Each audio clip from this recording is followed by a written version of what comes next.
Para adorator yang terkasih, dalam keheningan di hadapan sakramen Maha Kudus, mari sejenak kita membuka hati untuk mendengarkan sabdanya yang diambil dari Injil Matius bab 5 ayat 13 sampai dengan 16. Kamu adalah garam dunia. Jika garam itu menjadi tawar, dengan apakah ia diasinkan? Tidak ada lagi gunanya selain dibuang dan diinjak orang. Kamu adalah terang dunia. Kota yang terletak di atas gunung tidak mungkin tersembunyi. Lagi pula orang tidak menyalakan pelita, lalu meletakkannya di bawah tempayan, melainkan di atas kaki pelita, sehingga menerangi semua orang di dalam rumah itu. Demikianlah hendaknya terangmu bercahaya di depan orang, supaya mereka melihat perbuatanmu yang baik dan memuliakan Bapamu yang di surga. Para saudara terkasih, Yesus menyatakan kepada para murid-Nya bahwa mereka adalah garam dunia. Dalam kehidupan sehari-hari, garam dipergunakan untuk mengolah makanan. Selain itu, garam juga dipergunakan dalam ibadah. Persembahan yang berupa kurban sajian harus dibubui garam. Persembahan kurban bakaran harus ditaburi dengan garam. Garam juga menjadi salah satu bahan yang dipersembahkan di Bait Allah. Hakikat garam terletak pada rasa asinnya. Garam yang kehilangan rasa asinnya sudah kehilangan manfaat dan hakikatnya. Kita tidak perlu memikirkan bagaimana garam dapat menjadi tawar. Dalam kenyataan, garam tidak dapat kehilangan rasa asinnya dan menjadi tawar sekalipun disimpan selama bertahun-tahun. Tetapi ini adalah perumpamaan, tidak berbicara tentang garam dalam arti yang sebenarnya. Jika sampai kehilangan rasa asin yang menjadi hakikatnya, garam tidak dapat dibuat menjadi asin lagi. Garam yang sudah kehilangan rasa asinnya tidak akan ada gunanya lagi. Karena itu, garam yang telah menjadi tawar hanya akan dibuang dan diinjak orang. Yesus menggunakan garam sebagai kiasan.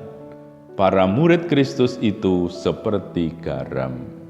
Sebagaimana garam berguna untuk makanan, demikianlah pula para murid Yesus bagi dunia.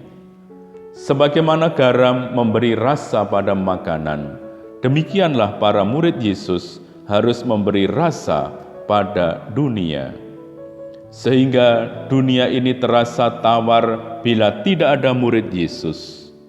Sekalipun garam dalam arti sebenarnya tidak dapat menjadi tawar, para murid Kristus yang diumpamakan sebagai garam itu dapat menjadi tawar. Sifat para murid Yesus sebagai garam itu nyata dalam perbuatan mereka. Para murid Yesus itu sungguh-sungguh menjadi garam dunia bila perbuatan mereka sungguh-sungguh baik.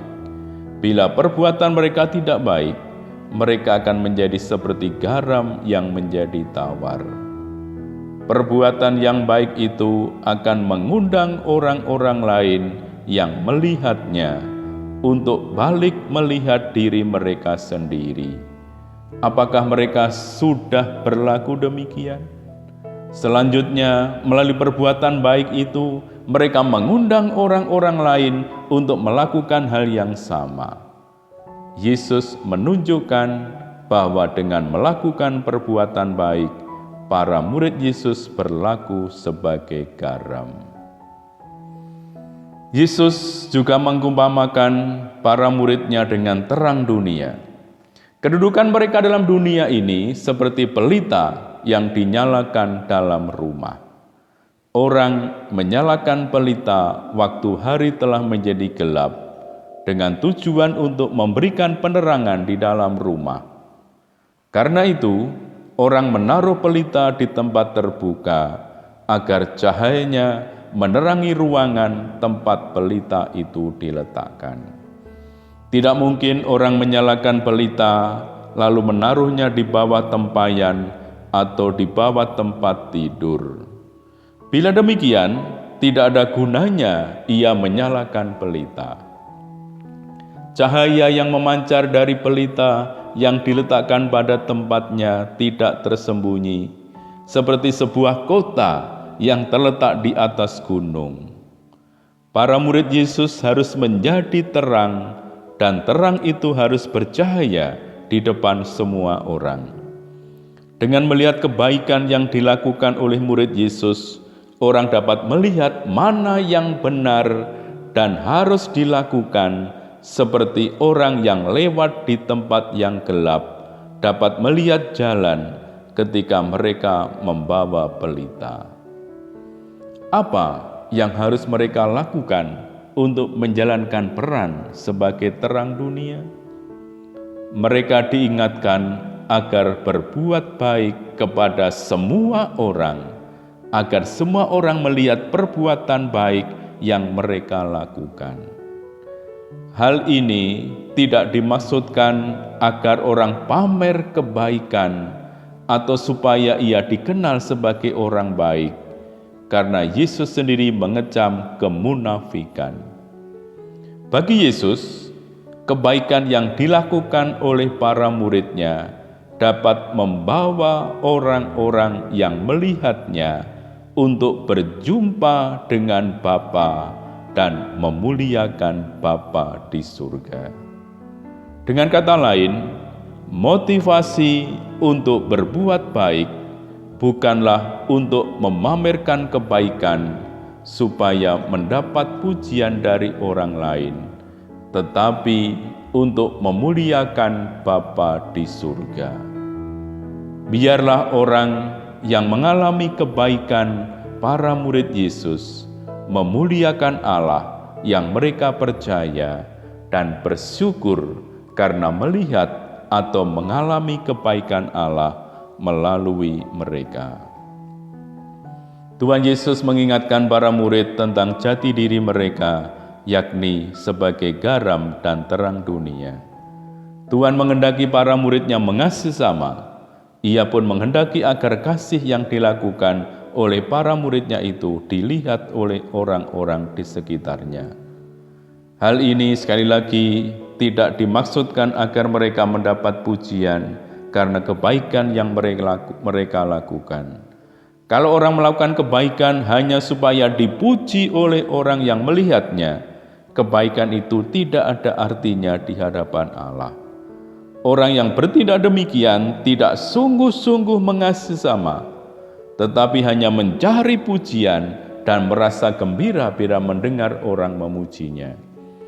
Kebaikan yang ditunjukkan oleh seorang pengikut Kristus kepada sesama dapat memiliki dua makna.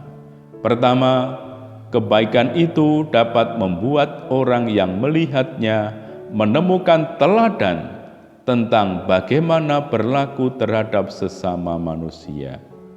Dengan melihat kasih yang dilakukan oleh seorang pengikut Kristus, orang dapat mengerti bahwa ia juga harus mengasihi sesama. Kedua, kebaikan yang ditunjukkan oleh seorang pengikut Kristus dapat menggerakkan orang untuk memuliakan Allah.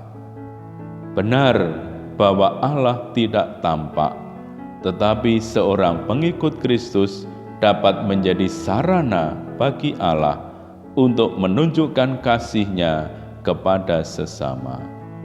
Dengan cara demikian, kebaikan yang dilakukan oleh seorang murid Kristus dapat menghantar sesamanya kepada pengalaman akan kasih Allah.